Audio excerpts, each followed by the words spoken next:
ওং নমো নারায়ণায়। প্রিয় শ্রোতাগণ, যদি এই পাঠ আপনাদের ভালো লাগে তবে অবশ্যই একটি লাইক এবং চ্যানেলটি সাবস্ক্রাইব করে পাশে থাকবেন এবং আপনার মূল্যবান মতামত কমেন্ট বক্সে জানাতে পারেন। পঞ্চম অধ্যায়। সূত কহিলেন, অনন্তর মহাযশা বীণাপাণি দেবর্ষি নারদ ঈষৎ হাস্য করিয়া সমীপে উপবিষ্ট হইয়া ব্রহ্মর্ষি ব্যাসকে সম্বোধন করিয়া কহিলেন, হে মহাভাগ পরাশরনন্দন, আপনার আত্মা দেহ ও মনের প্রসন্নতা লাভ করিয়াছে কিনা জানিতে ইচ্ছা করি। যেহেতু আপনি সর্বধর্ম ও অদ্ভুত মহাভারত প্রণয়ন করিয়াছেন, অতএব প্রীতি হইয়াছে। জিজ্ঞাস্য ধর্মাদি সর্ববিষয়ে আপনার সম্যক জ্ঞান লাভ হইয়াছে। আপনি সনাতন ব্রহ্মের বিচার করিয়া ও প্রত্যক্ষরূপে তাহার সাক্ষাৎ লাভ করিয়াছেন। তথাপি কি নিমিত্তে কৃতার্থ হইয়াও অকৃতার্থের ন্যায় আত্মবিষয়ে শোক প্রকাশ করিতেছেন? ব্যাস কহিলেন, আপনি যাহা যাহা বলিলেন সমস্তই সত্য, কিন্তু তথাপি আমার আত্মার পরিতৃপ্তি লাভ করিতে পারিতেছে না। এইরূপ অপরিতোষের কারণ কি তাহা বুঝিতে পারিতেছি না। আপনি স্বয়ং ব্রহ্মার দেহ হইতে উৎপন্ন হইয়াছেন এবং আপনার জ্ঞানের সীমা নির্ধারণ করিতে কেহই সমর্থন হয়। অতএব আপনি ইহার কারণ নির্দেশ করুন। যিনি স্বয়ং অসঙ্গত থাকিয়া গুণ দ্বারা সংকল্পমাত্র সেই বিশ্বের সৃষ্টি স্থিতি ও প্রলয় করিয়া থাকেন এবং যিনি সমস্ত কার্য ও কারণের নিয়ন্তা, আপনি সেই পুরাণ পুরুষ ভগবানের উপাসনা করিয়া সমস্ত গুহ্য বিষয় অবগত হইয়াছেন। আপনি ত্রিভুবন পর্যটন করেন বলিয়া সূর্যের ন্যায় সর্বদর্শী। আপনি প্রাণবায়ুর ন্যায় যোগ বলে সর্বপ্রাণীর অভ্যন্তরে থাকিয়া প্রাণীগণের বুদ্ধি বৃত্তি অবলোকন করিয়া থাকেন। আমি সদাচার অহিংস প্রভৃতি ধর্মযোগের দ্বারা পরমব্রহ্মে স্থিতি লাভ করিয়াছি এবং নিয়মপূর্বক অধ্যয়ন দ্বারা বেদার্থের মর্ম পরিগ্রহণ করিয়াছি। তথাপি আমার কি ন্যূনতা রহিয়াছে, কৃপা করিয়া নির্দেশ করুন। নারদ কহিলেন, আপনি শ্রী ভগবানের নির্মল যশ প্রায়ই বর্ণনা করেন নাই এবং উহা ব্যতীত ভগবানের যে প্রীতি হয় না, আপনাতে সেই জ্ঞানের ন্যূনতা দৃষ্টিত হইতেছে। হে মুনিবর, আপনি ধর্মাদি ও তাহার সাধনরূপ বিস্তার রূপে বর্ণনা করিয়াছেন, বাসুদেবের মহিমা তাদৃশ বর্ণনা করেন নাই। বাক্য নানাবিধি অলঙ্কার আদি বিচিত্র পদবিন্যাসে সুশোভিত হইলেও যদি তাহা শ্রীহরির জগৎ পবিত্র যোগ দর্শনের প্রযুক্ত না হয়, তবে তাহা কাকতুল্য কামী ব্যক্তিগণের বিহারস্থান হইয়া থাকে। তাহাতে ব্রহ্মনিষ্ঠ শতপ্রধান ভক্তহংস কখনো বিহার করে না। কোনো গ্রন্থের প্রতি শ্লোক যদি ভগবানের যশপূর্ণ নামাবলী কীর্তন করে, তাহা হইলে উহা অশুদ্ধ পদে চরিত্র হইলেও জনগণের পাপ নাশ করিয়া থাকে। কারণ সাধুগণ ভগবানের নামগাথা শ্রবণ কীর্তন ও বর্ণনা করিয়া থাকেন, যদ্বারা অজ্ঞানের নিবৃত্তি হয়। ঈষৎ জ্ঞানও যদি ভগবান অচ্যুতের ভক্তি বর্জিত হয়, তাহা হইলে তাহার সাম্যক শোভা হয় না। কারণ ওই জ্ঞান দ্বারা সাক্ষাৎভাবে ভগবানকে অনুভব করা যায় না। অতএব কি দুঃখজনক কাম্য কর্ম কি নিষ্কাম কর্ম, উভয় বিধি কর্মেই যে ভগবানের সমর্পিত না হইয়াছে শুভফল প্রসবে সমর্থ হয় না, সে বিষয়ে আর বক্তব্য কি? আপনি তত্ত্বদর্শী, পূর্ণকীর্তি, সত্যনিষ্ঠ ও দৃঢ়ব্রত। অতএব আপনি অখিল লোকের বন্ধন মুক্তার নিমিত্তে সমাধিযোগে উরুক্রম শ্রীহরি স্মরণ করিয়া বিস্তারিত রূপে বর্ণনা করুন। যিনি ভগবদ্ বর্ণনা প্রবৃত্ত না হইয়া অন্য কোনো বিষয়ে বর্ণনা করিবার অভিলাষ করেন, তাহার চিত্ত বর্ণনীয় নানা রূপ ও সেই ফল রূপের বাচক নানা বিধি নামে বর্ণে বিক্ষিপ্ত হইয়া বায়ু দ্বারা বিঘূর্ণিত নৌকার ন্যায় ইতস্তত আন্দোলিত হইতে থাকে। কোনো কালে কোনো স্থানে স্থিতি লাভ করিতে পারে না। সাধারণ লোকের চিত্ত স্বভাবত কামনায় বশীভূত। আপনি নিন্দনীয় কর্ম কাম্য তাদের অনুষ্ঠানের ধর্ম বলিয়া নির্দেশ করিয়া অত্যন্ত ন্যায় বহির্গত কার্য করিয়াছেন। আপনার বাক্যের উপর আস্থা স্থাপন করিয়া তাহারা কাম্য ধর্মাদিকে মুখ্য ধর্ম বলিয়া স্থির করিয়াছে এবং এক্ষণে কোনো তত্ত্বজ্ঞান ব্যক্তি উহা মুখ্য ধর্ম নয় বলিয়া উহা হইতে নিবৃত্ত করিতে প্রয়াস পাইলেও তাহা তাহাদিগের মনোনীত হইতেছে না। কোনো কোনো বিচক্ষণ বিবেকী ব্যক্তি নির্মিত মার্গ অবলম্বন করিয়া দেশ ও কাল দ্বারা যাহার উত্তরায়ণ করা যায় না, ঈষদ পরমেশ্বর সুখস্বরূপে উপলব্ধি করিতে সমর্থ হন। কিন্তু যাহারা দেহকেই আত্মা বলিয়া ভ্রান্ত যজ্ঞে নিবৃত্ত হইয়াছে, তিনি সাধ্যাতীত গুণের বশীভূত হইয়া প্রবৃত্ত মার্গে বিচরণ করিয়া থাকেন। আপনি ঈষৎ লোকের ন্যায়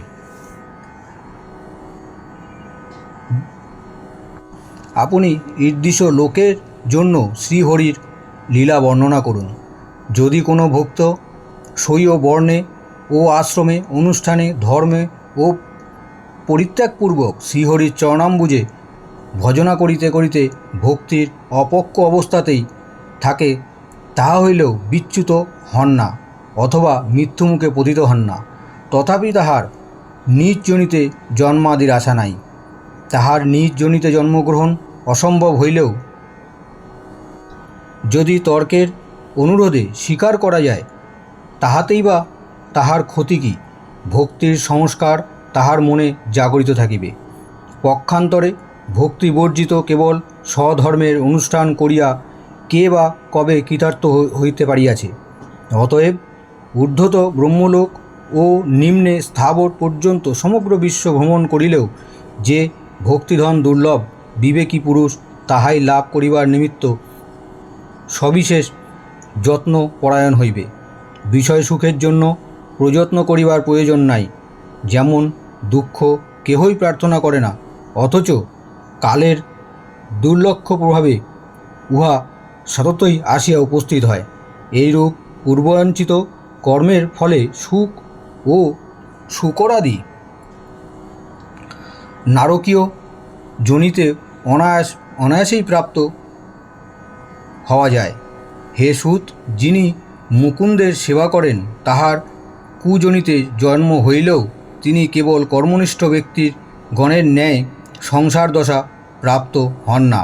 যিনি একবার মুকুন্দ সেবায় রস গ্রহণ করিয়াছেন, মুকুন্দ পদ্মে আলিঙ্গন সুখ পুনঃ পুনঃ তাহার স্মৃতিপথে উদিত হইতে থাকে।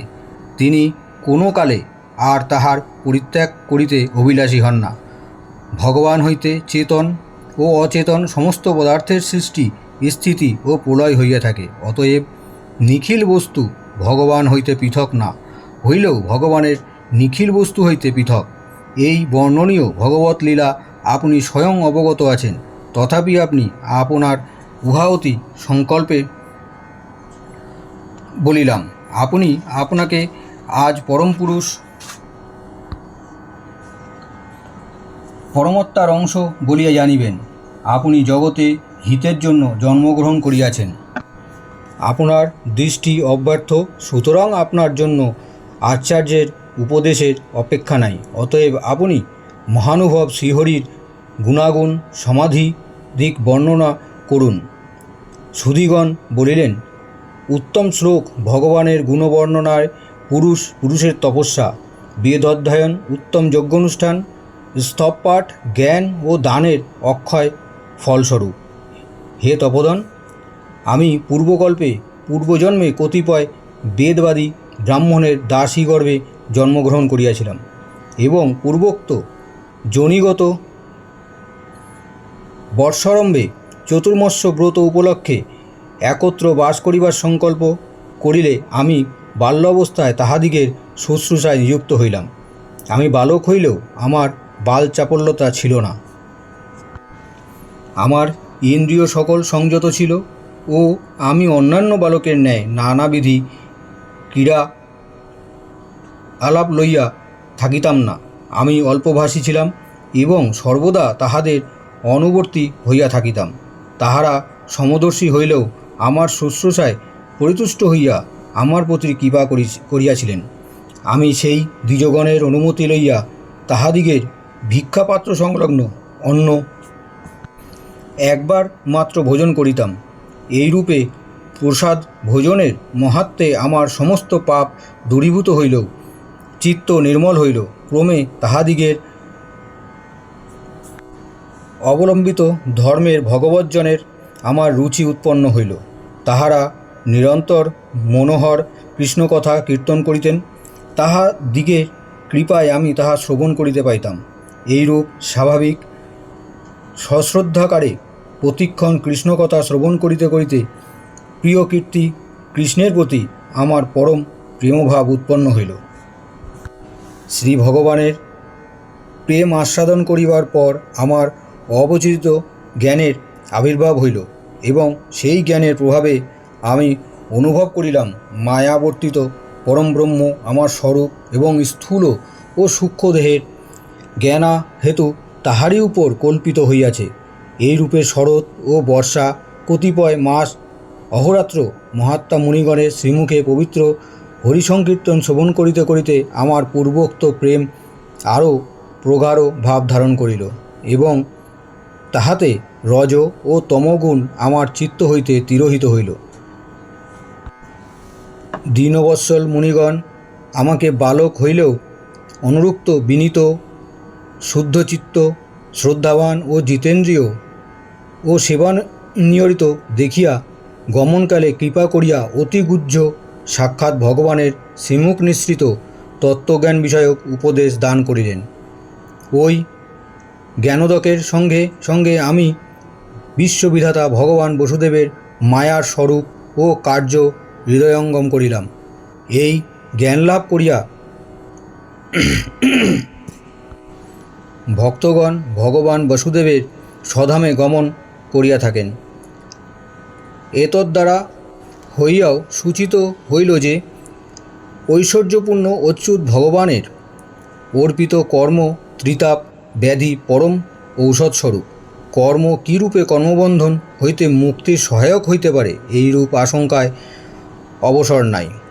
কারণ ঘৃতাদি হইতে উৎপন্ন রোগ যেমন অন্ন পদার্থের সহিত সংযুক্ত ঘৃতাদি হইতে নিবারিত হয়, সেইরূপ জন্ম মরণ স্বরূপ সংসার কারণ কর্মসমূহ ও ভগবানে অর্পিত হইলে কর্মক্ষয়ে সমর্থ হইয়া থাকে। ভক্তি সম্বন্ধিত জ্ঞান হইতে মুক্তিলাভ হয় সত্য, কিন্তু সেই জ্ঞানও শ্রীহরির পরিতোষের নিমিত্তে আনুষ্ঠানিক কর্মের অধীন। ভক্ত যখন কৃষ্ণের শ্রীমুখোক্ত উপদেশ অনুসারে পুনঃ পুনঃ নিষ্কাম কর্মের অনুষ্ঠান করিয়া থাকেন, তখন তিনি কৃষ্ণের নাম ও গুণকীর্তন করেন এবং তাহার রূপ অনুক্ষণ স্মরণ করিয়া থাকেন। এই রূপে ক্রমে ভক্তির উদয় হয়। অনন্তর ভক্ত ও ভগবৎ সাক্ষাৎকারের নিমিত্তে পরম গুহ্য মন্ত্রোচ্চারণপূর্বক প্রকৃত মূর্তি বিবর্জিত মন্ত্র মূর্তি যজ্ঞ ও বাসুদেবের অর্চনা করিয়া সাম্যক জ্ঞান লাভ করেন। মুনিগণ কৃপার্থ হইয়া আমাকে যে অতি গোপন ইষ্টমন্ত্র প্রদান করিয়াছিলেন তাহা এই ওঙ্কার ভগবান বাসুদেব। ওঙ্কার ভগবান বাসুদেব, তোমার মানসে নমস্কার। প্রদ্যুম্ন, তোমার মানসে নমস্কার। অনিরুদ্ধ, তোমার মানসে নমস্কার। ও শঙ্কর্ষণ, তোমার মানসে নমস্কার। হে তপোধন, আমি তাহার উপদেশ পালন করিয়াছি দেখিয়া কেশব আমাকে তত্ত্বজ্ঞান অনিমাদি ঐশ্বর্য ও তাহার পাদপদ্মে প্রেমভক্তি প্রদান করিলেন। আপনি বেদাশ্রয়ের পারদর্শী, যাহা অবগত হইলে বৃদ্ধ ব্যক্তিগণের আর জ্ঞাতব্য বিষয়ে অবশিষ্ট থাকে না, সেই ভগবানের মহিমা কীর্তন করুন। বিবেকী ব্যক্তিগণ কহিয়া থাকেন, সংসার দুঃখের নিয়ত পীড়িত জীবগণের ক্লেশ শান্তি আর অন্য উপায় নাই। ওম নমো নারায়ণায়। পঞ্চম অধ্যায়ের সমাপ্তি। আমরা পরের দিন এই 5 পর্বের ব্যাখ্যার একটি অনুষ্ঠান করিব। আপনারা সঙ্গে থাকিবেন।